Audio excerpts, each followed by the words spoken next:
dopo il semaforo, scatenate l'inferno, stiamo per partire per 32 giri partiti, partito molto bene Stoner, anche Valentino Rossi che deve azzeccare una buona partenza, mi sembra ci sia riuscito, attenzione c'è la Honda di Nicky Hayden che si porta in seconda posizione, si apre un ventaglio all'ingresso, Valentino entra all'interno, attenzione nel gruppone dietro se ci sono contatti, niente. Qualsiasi tipo di tentativo di sorpasso che c'è già stato,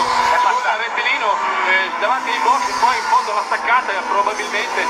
Stoner rafforzato, Valentino deve per forza riuscire a risuperarlo prima possibile, prima che se ne possa andare. Avevano abbassato ancora di 4 decimi il loro best, 1.22.4 per Rossi sul traguardo, 1.22.37 e 379 per la precisione che gli Stoner di nuovo. L'attacco di Rossi, Valentino, bello questo duello dentro Rossi, vediamo Stoner all'esterno che tiene, prova a ributtarsi all'interno della traiettoria di Valentino Rossi che recupera di nuovo la prima posizione, fedele Ligio alla tattica ipotizzata da Loris Reggiani